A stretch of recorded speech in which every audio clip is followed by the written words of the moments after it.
La Segunda Guerra Mundial. Eventos, personajes, tecnología. Le doy la bienvenida a nuestro episodio del día de hoy. Episodio 35.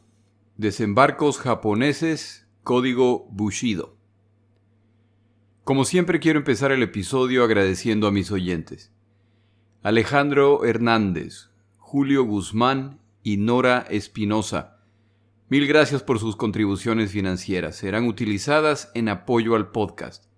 Alejandro, suerte con tu proyecto en YouTube, Trucks and History, Camiones e Historia. Suena como un proyecto interesante. Empezamos nuestro episodio. Una vez que se inicia la guerra en el Pacífico con el ataque a Pearl Harbor, Winston Churchill, quien por supuesto considera esto excelentes noticias para el desarrollo de la guerra, ordena que la única fuerza naval británica de consideración en la zona se ponga en camino a buscar y a destruir a la armada japonesa. Al hacer esto comete un error que no se puede considerar más que un acto de soberbia que no se hubiera cometido contra los alemanes.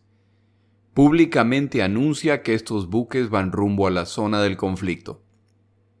Los japoneses toman nota e Isoroku Yamamoto ordena que aviones torpederos livianos y medianos se preparen para atacar a esta fuerza. Entonces se toma una segunda decisión difícil de justificar. Esta flotilla de combate se dirige a buscar a las fuerzas japonesas en alta mar sin la protección de cazas de combate. Es obvio que los británicos no han absorbido todavía las lecciones de Pearl Harbor y pronto pagan por la imprudencia. Es su opinión que la ubicación de la flota británica los pone fuera del alcance de la aviación japonesa. Esto es muy difícil de entender ya que los ataques a Pearl Harbor y a las Filipinas han demostrado que el rango de los aviones japoneses excede en lo anticipado. Este grupo de combate es atacado por aviones el 10 de diciembre de 1941 mientras patrullan las aguas cerca de Malaya. El Repulse, el navío más poderoso del grupo, elude 19 torpedos, pero el 20º lo impacta en medio del costado y es suficiente para hundirlo. El Príncipe de Gales sufre la misma suerte y con esto los únicos buques británicos de consideración en estas aguas son hundidos. Estas novedades combinadas con Pearl Harbor resultan en que en las aguas del Pacífico no opera ahora ningún navío aliado capaz de combatir a la armada japonesa. Los buques estadounidenses en Pearl Harbor, en cuanto se reparan, se ponen en camino hacia los Estados Unidos de América para proceder con las reparaciones. Con las fuerzas navales aliadas básicamente eliminadas, la presencia aérea aliada más importante en la zona se encuentra, como se explicó en un episodio previo, en las Filipinas. Para el 10 de diciembre, esta fuerza aérea ya ha sido eliminada por los japoneses. Más o menos la mitad de estas fuerzas se destruyen en tierra el día del ataque inicial el 8 de diciembre y el resto en días siguientes. Un impacto adicional de la destrucción de la fuerza aérea es que los japoneses pueden patrullar la zona por vía aérea y los aliados no. Es decir, los aliados no saben hacia dónde se dirigen las tropas y armada japonesas. En apenas una semana, los japoneses tienen dominio casi completo de la zona. Esto facilita las tareas de desembarco para los japoneses. Desembarcos ocurren empezando el mismo día del ataque de Pearl Harbor. Antes de hablar de los desembarcos, debemos hablar de las causas por las cuales la ocupación japonesa de distintas islas seguirán ciertos parámetros muy similares. El comportamiento de las tropas japonesas durante esta guerra está largamente documentado. Durante la Segunda Guerra Mundial, la práctica japonesa de violar mujeres y niñas, de asesinar civiles aún sin provocación, y de maltratar, torturar e incluso matar a prisioneros de guerra era común y tienen origen en distintos factores que explican el comportamiento. El comportamiento de los ejércitos japoneses durante la Segunda Guerra Mundial tiene sus raíces en una serie de factores. El primero es el culto al emperador. El sintoísmo o shintoísmo es la religión tradicional del Japón y en su forma más básica implica la adoración de los espíritus de la naturaleza e incluye el culto a los antepasados. Esta religión fue uno de los sustentos fundamentales de la ideología militarista japonesa durante la Segunda Guerra Mundial, al considerar a los japoneses descendientes de dioses y por lo tanto superiores al resto de los mortales. El Koshinto Shinto es la creencia adicional de que la divinidad descansa en el emperador japonés. Este punto es fundamental ya que durante la Segunda Guerra Mundial, las órdenes dadas a las tropas y a la población civil japonesa vienen directamente del emperador, lo que significa que es Dios mismo quien directamente ordena tal o cual acción. Por favor, considere las implicaciones de este punto. Imagine que usted recibe una orden clara y directa del Dios de su creencia. ¿Con cuánto fervor cumpliría la tarea asignada? De acuerdo con distintas fuentes, se presenta al emperador japonés como contrario a alguna de las decisiones de los mandos militares y como inclinado más hacia la paz. En mi opinión, estas representaciones de la posición del emperador carecen de importancia. Si Hirohito sabía que lo consideraban divino, y lo sabía, si sabía que se estaban enviando mensajes a las tropas o al pueblo japonés en su nombre, y lo sabía, y si consideraba que los mensajes eran contrarios a lo que él creía, entonces su obligación era aclarar esto y tomar ventaja de su estatus divino. Hirohito es cómplice al convenientemente no ejercer su autoridad. Lo que hicieron sus tropas durante la Segunda Guerra Mundial fue responsabilidad de Hirohito y por lo tanto debía pagar por estos crímenes. Pero esto hubiera sido inaceptable para el pueblo japonés, por lo que Hirohito no solo sobrevivirá a la Segunda Guerra Mundial, sino que continuará liderando al Japón durante la reconstrucción. Para el final de la guerra se verá obligado a renunciar, más bien a aclarar que en realidad él no es un dios. A la larga es el pueblo japonés el que salva a su emperador y no a la inversa. Otro factor que impacta la conducta de las tropas japonesas tiene que ver con el código Bushido. Esta palabra significa el camino del guerrero y era la directriz de los guerreros samurái japoneses. Si usted busca en el internet información relacionada con este código, encontrará muchos artículos positivos.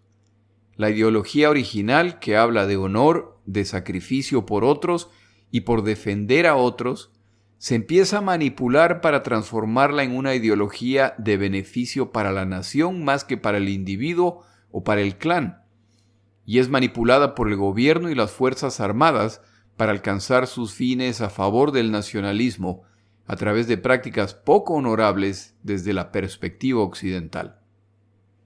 Una de las enseñanzas que se enfatiza es que en el combate las únicas opciones honorables son la victoria o la muerte.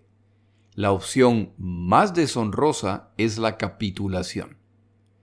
Este punto determina el tipo de combate que se producirá en esta zona del conflicto. Durante los juicios de crímenes de guerra después del final de la Segunda Guerra Mundial, Fred Bork, al escribir respecto a los juicios militares de criminales de guerra en las Indias Orientales holandesas, escribe: mientras Japón continuaba su modernización a principios del siglo XX, sus fuerzas armadas se convencieron de que el éxito en la batalla estaría asegurado si los soldados, marineros y aviadores japoneses tuvieran el espíritu del Bushido. El resultado fue que el código de conducta del Bushido fue inculcado en el soldado japonés como parte de su entrenamiento básico. Cada soldado fue adoctrinado para aceptar que era el mayor honor morir por el emperador y que era una cobardía rendirse al enemigo. Bushido explica por qué los japoneses maltrataron a los prisioneros de guerra bajo su custodia. Los que se habían rendido a los japoneses, independientemente de cuán valiente u honorablemente hubieran luchado, no merecían más que desprecio. Habían perdido todo el honor y literalmente no merecían nada. En consecuencia, cuando los japoneses asesinaron a prisioneros de guerra disparándoles, decapitándolos o ahogándolos, estos actos fueron excusados porque implicaban el asesinato de hombres que habían perdido todos los derechos de ser tratados con dignidad o respeto. Si bien los prisioneros civiles ciertamente pertenecían a una categoría diferente a la de los prisioneros de guerra, es razonable pensar que hubo un efecto de desbordamiento de los principios de Bushido. Es decir, para este autor, el maltrato que reciben civiles que no fueron parte de los combates son probablemente una consecuencia de esta ideología. Bajo esta ideología, cuando los japoneses son derrotados, como la capitulación no es una opción, muchas veces optan por ataques banzai, que no es un ataque con arbolitos, sino un ataque final y desesperado en que los combatientes japoneses cargan contra sus enemigos sabiendo que no sobrevivirán este ataque suicida. Su objetivo final en la vida es intentar llevarse consigo a cuantos soldados enemigos sea posible antes de morir. Esto a la larga resulta en brutales combates en que ninguno de los dos bandos espera misericordia. Esta práctica la extienden a la población civil japonesa, lo que más tarde en la guerra resulta en situaciones en que pobladores de islas prefieren el suicidio a ser capturados por los estadounidenses que se acercan. Hay una serie estadounidense que relata este tipo de combate y que es muy difícil de ver, ya que presenta de forma muy directa la realidad de este tipo de enfrentamiento. La serie se llama El Pacífico, y una de las razones por que la considero una buena serie es porque también muestra las atrocidades cometidas por soldados estadounidenses. Pongo esta información entre los materiales de apoyo de este episodio. Si decide verla, solo tome en cuenta que no es una serie muy fácil de ver y sin duda no es para menores de edad. La información la puede encontrar en mi página web, lasegundagm.com. Nada de lo que expresa el código Bushido justifica el maltrato a los no combatientes. Los crímenes y las ejecuciones y violaciones de civiles que claramente no eran combatientes enemigos, y tratar de explicar estos eventos de cualquier forma distinta a crímenes de guerra carece de sentido. Es decir, que la sociedad japonesa tan enfocada en el honor, empezando con la forma como ingresan a la guerra, y continuando con la conducta de muchas de sus tropas, se llenan de prácticas deshonrosas e injustificables. La explicación para la amplia existencia de estas prácticas es la falta de consecuencias negativas a quienes las practican. Quienes no las penalizan o evitan deben ser procesados como criminales de guerra. Otro factor que impacta esta conducta es el maltrato al soldado japonés. Desde inicios del siglo XX, el Japón es consciente de que para alcanzar el imperio que consideran merecer, deberán combatir, por lo que poco a poco se implementan prácticas que intentan convertir a los combatientes japoneses en los más fuertes, resistentes y tenaces combatientes.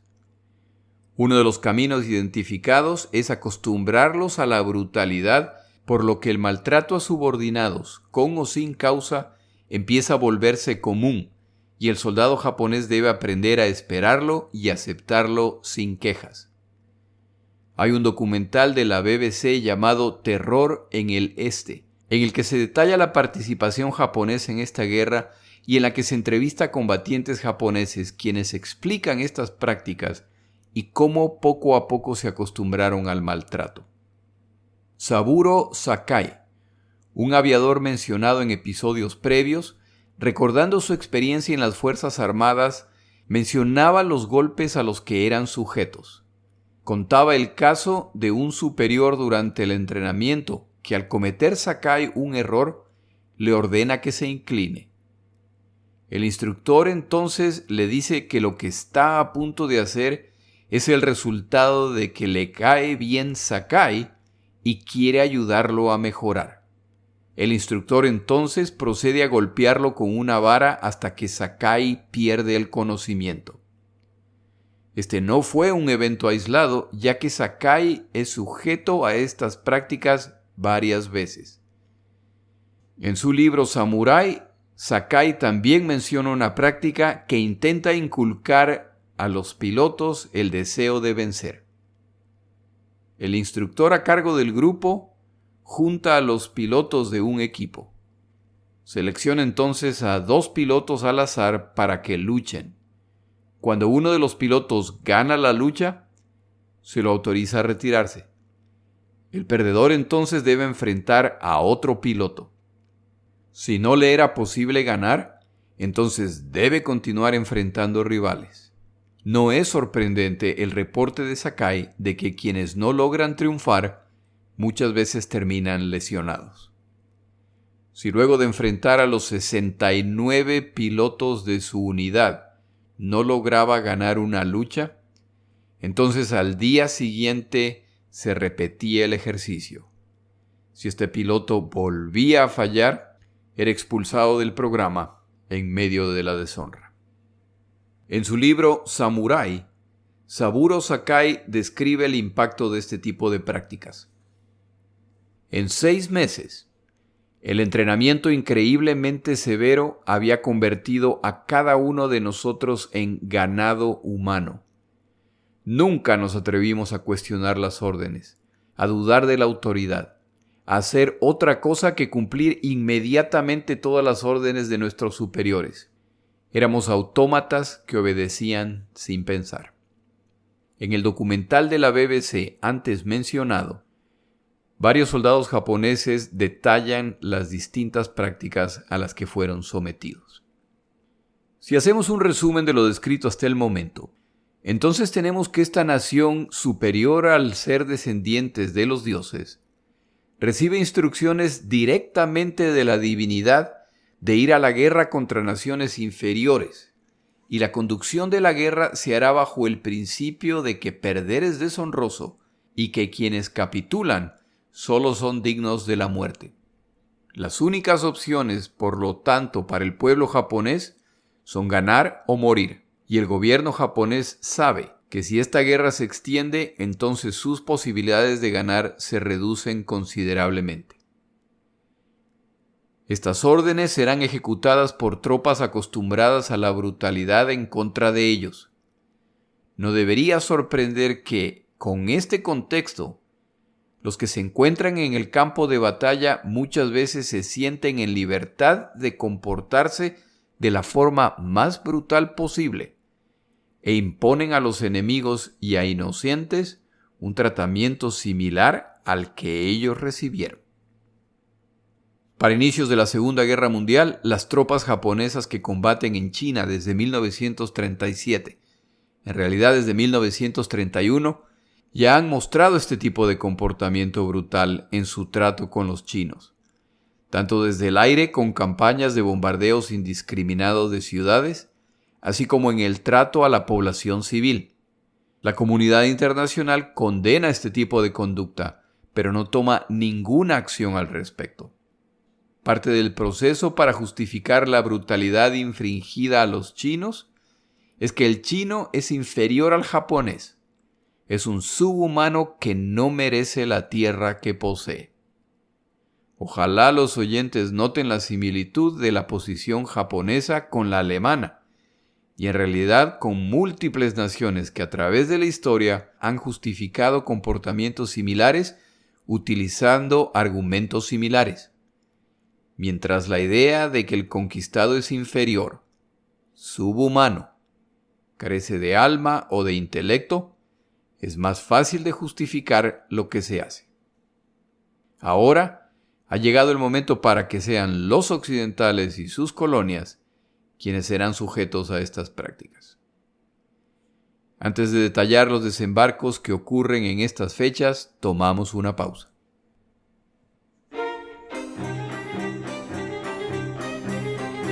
Palabras de Churchill.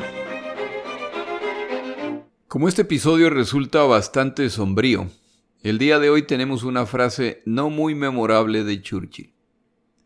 Bessie Braddock, una política británica, un día durante una reunión en que el alcohol no faltaba, en cierto momento increpa a Winston Churchill. Winston, estás borracho. A lo que poco caballerosamente Churchill responde: «Madame, y usted está fea. Mañana en la mañana yo estaré sobrio. Y usted seguirá fea».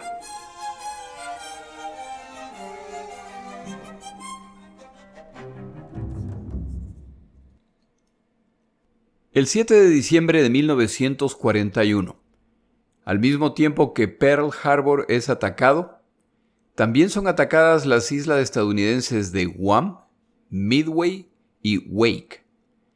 El objetivo es destruir o invadir cuantas posiciones estadounidenses sea posible. Después de todo, como se ha mencionado en episodios previos, los japoneses están convencidos que el contraataque vendrá de parte de los estadounidenses. Los resultados japoneses al atacar estas islas no son siempre los esperados, sobre todo considerando los excelentes resultados alcanzados en los ataques a Pearl Harbor y las Filipinas, los bastiones principales estadounidenses y por lo tanto los más protegidos. En el ataque a Guam, 427 marinos estadounidenses, apoyados por 250 tropas locales, enfrentan a 5.400 infantes de marina y soldados japoneses que desembarcan en la noche. Para el momento que se inician los combates la mañana siguiente, ya no hay nada que puedan hacer los defensores para detenerlos, por lo que tras unas pocas horas de resistencia capitulan. A la isla de Midway se dirigen 2 destructores japoneses que han participado en el ataque a Pearl Harbor y bombardean desde alta mar las instalaciones en la isla.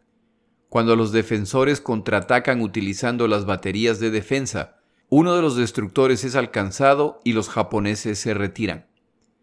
En unos pocos meses, esta isla se encontrará en el centro de una de las batallas decisivas de esta guerra. En la isla de Wake, que en realidad son 3 pequeñas islas, los defensores cuentan con 12 cazas de combate Wildcat F-4F, 447 marinos estadounidenses y cuadrillas de 1.200 contratistas civiles que tienen la tarea de reforzar las pistas e instalaciones de las islas. Contaban además con 3 baterías de artillería de 5 pulgadas y 12 baterías antiaéreas. Como se mencionó en un episodio previo, una vez que el ataque a Pearl Harbor se completa, los 6 portaaviones japoneses se retiran a un punto preestablecido en el océano, donde permanecen por unos días hasta asegurarse que no son perseguidos. La Fuerza Naval japonesa a cargo del ataque a la isla de Wake tendrá apoyo aéreo que despega desde una pequeña isla a 650 millas de distancia. Los japoneses no esperan resistencia significativa.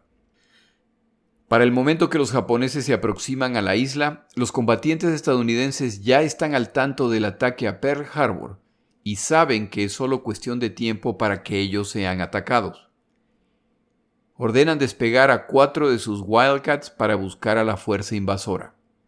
Este vuelo exploratorio no descubre los 36 aviones japoneses que vuelan rumbo a Wake, por lo que se cruzan en el aire.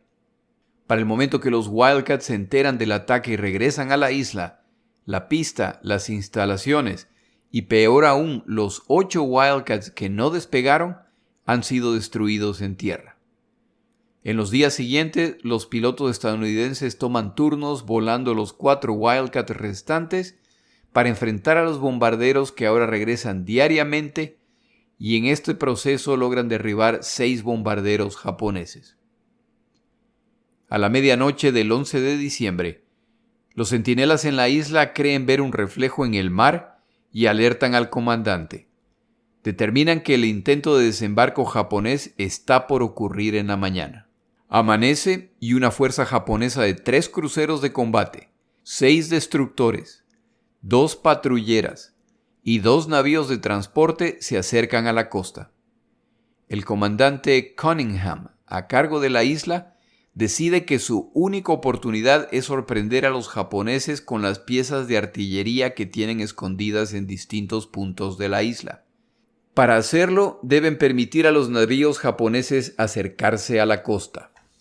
Desde 4 millas de distancia, los navíos japoneses abren fuego, pero las baterías en tierra no responden para no delatar su presencia.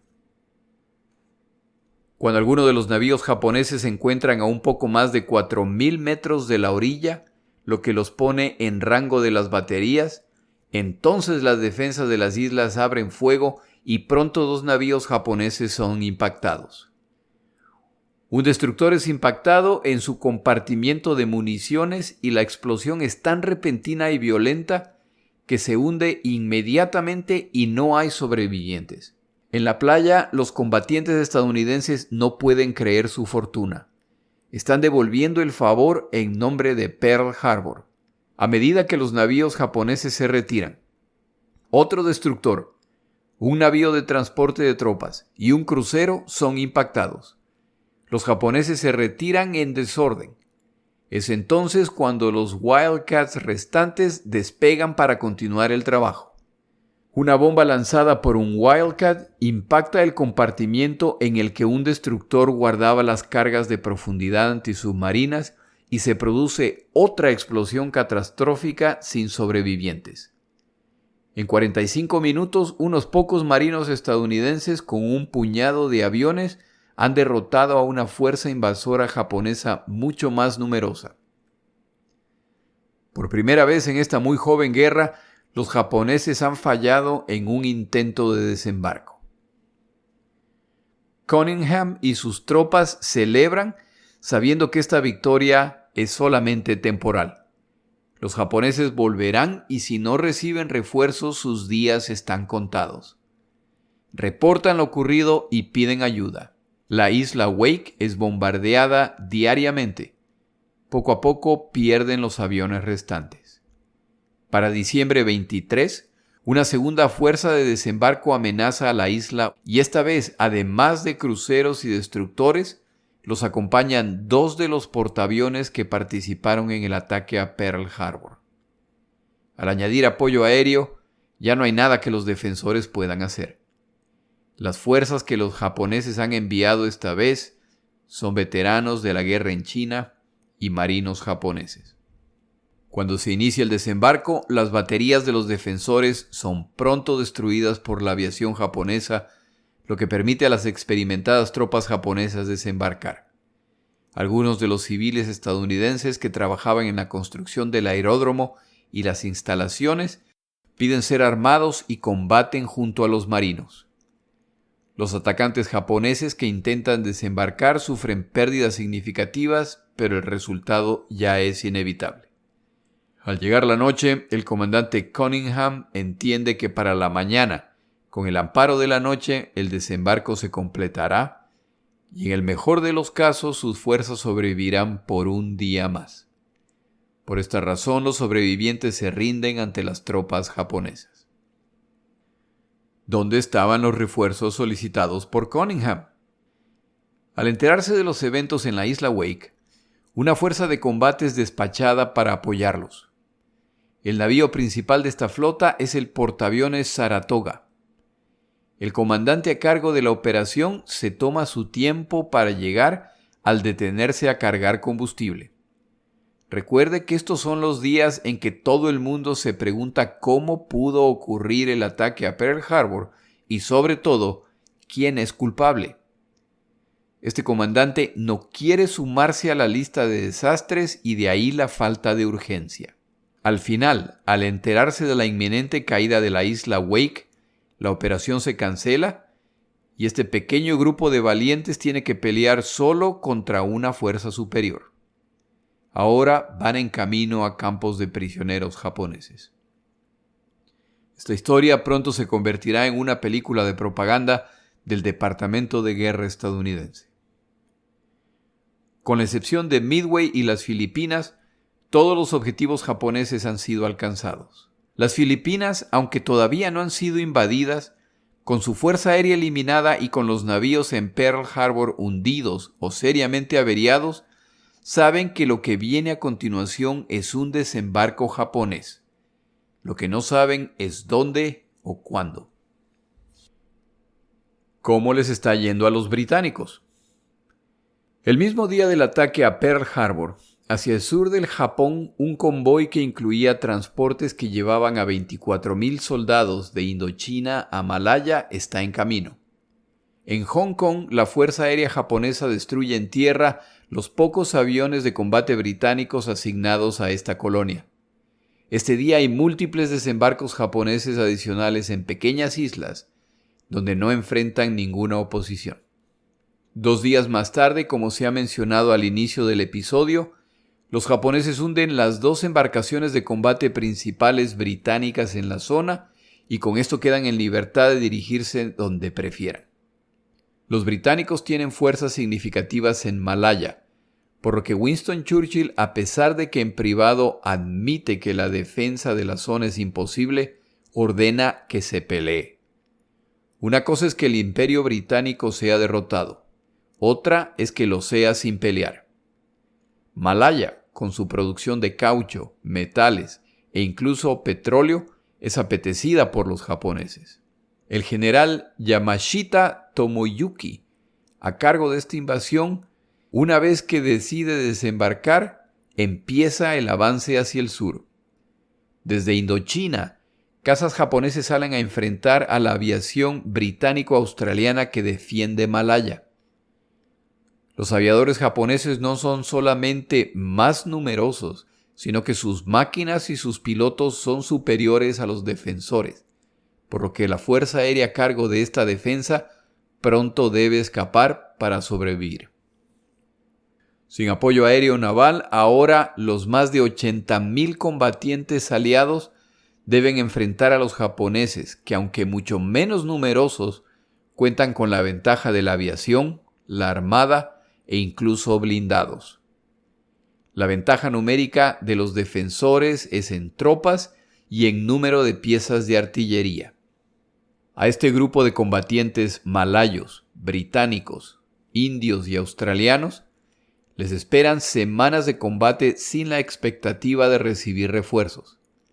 En estos combates, los japoneses utilizan ataques aéreos en apoyo a blindados que se vuelven la punta de lanza que permite a la infantería avanzar.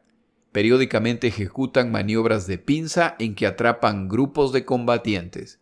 Es decir, están combatiendo de la forma como combaten los alemanes. Las fuerzas del Imperio Británico, convencidos de su superioridad, no se preparan para este tipo de combate. Otra dura lección para los occidentales que asumían que combatir a los japoneses sería sencillo. En Malaya, los japoneses capturan un grupo de combatientes indios y uno de los comandantes indios ofrece organizar a sus tropas, más birmanos y tailandeses, que están dispuestos a pelear con los japoneses para expulsar a los británicos y asegurarse de que los franceses no retornen. Este evento muestra la tensión creciente que ha existido entre Gran Bretaña y su colonia más grande restante, la India. De este tema hablaremos en otro episodio. La joya del Imperio Británico en la zona es sin lugar a dudas Singapur, la cual, entre el apoyo naval británico y las impresionantes baterías instaladas en el puerto, son capaces de resistir, en teoría, cualquier intento de desembarco. La base militar principal británica se encuentra aquí y, entre otras prioridades, protege a Java y a Borneo de ataques desde el mar. A los británicos no se les ha ocurrido que el ataque a Malaya no es una operación aislada y que los japoneses, como resultado de que Malaya y Singapur están conectadas, planean conquistar Singapur por tierra y no por mar. Una vez más, aparecen los prejuicios británicos al asumir, quién sabe por qué razón, que los japoneses son incapaces de combatir en la selva. Antes de que se den cuenta, los japoneses les están dando a los británicos, australianos e indios un pequeño taller en combate de selva. Las baterías de defensa costera carecen de munición de alto poder explosivo, ya que como su objetivo es atacar embarcaciones navales, es el diseñado para perforar blindaje y entonces estallar. Este tipo de munición tiene poco impacto contra otro tipo de blancos. Para el 17 de diciembre, los japoneses ya desembarcan en Hong Kong y envían un ultimátum al gobernador británico advirtiendo que la resistencia es inútil y su única opción es capitular. La propuesta es rechazada. Cuando finalmente las tropas japonesas desembarcan en Hong Kong, reciben la instrucción de no tomar prisioneros, y las tropas cumplen con sus órdenes. Tras capturar una batería costera que intenta detenerlos, los 20 sobrevivientes son rodeados y ejecutados utilizando bayonetas. Al llegar al hospital de campaña de las fuerzas militares británicas, los médicos no ofrecen resistencia, pero igual son ejecutados a tiros o con bayonetas. A fin de cerrar de una vez el año 1941, a continuación incluye un sumario del estatus de los combates en el Pacífico. Para finales de 1941, en menos de una semana desde el ataque a Pearl Harbor, los japoneses han alcanzado la supremacía aérea y naval en el Pacífico. En menos de un mes desde los ataques de Pearl Harbor, han alcanzado la mayor parte de sus objetivos de conquista, y aquellos objetivos no alcanzados todavía, Malaya, Singapur, Java, Borneo, Hong Kong y las Filipinas, se encuentran aislados y bajo ataque, por lo que pronto caerán. ¿Qué factores determinan la victoria japonesa? El primero es que, como se ha mencionado en otros episodios, el atacante tiene la ventaja de saber el cuándo, el cómo y el dónde, y los japoneses ejecutan brillantemente su plan. El segundo es que británicos y estadounidenses planean esta guerra asumiendo que el combate y la prioridad son Europa, por la que la mayor parte de los recursos militares se encuentran allá. Otro factor es que la debilidad del Imperio Británico se está haciendo evidente y carecen de los recursos para pelear en múltiples frentes o del apoyo incondicional de sus colonias. El ejemplo más claro es la India, que desde hace muchos años busca su independencia. En muchos sentidos, el Imperio Británico no sobrevivirá a la Segunda Guerra Mundial.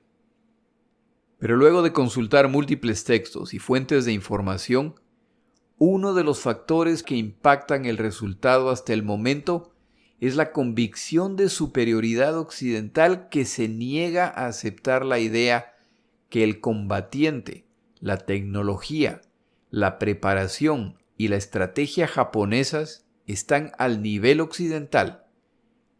Y para cuando se dan cuenta que pelean una guerra entre iguales en todos estos sentidos, ya es muy tarde, porque las derrotas continúan sumándose. Si no fuera por las noticias de que los soviéticos han detenido a los alemanes a las afueras de Moscú, 1941 se cerraría como un año desastroso para los aliados y con un futuro no muy alentador. En el siguiente episodio completamos la historia de la caída de las Filipinas y relatamos eventos en otros frentes. Mi nombre es Jorge Rodríguez. Gracias por acompañarme. Para información adicional respecto a este episodio, las notas de este podcast, que incluyen la narración de este episodio, así como acceso a resúmenes, videos, documentales y materiales adicionales gratuitos disponibles en el Internet, por favor vaya a Amazon y busque el libro La Segunda Guerra Mundial, Eventos, Personajes, Tecnología. Al comprar estas notas me ayuda y me apoya financieramente. Puede encontrar información adicional en mi página web, lasegundagm.com. Muchas gracias.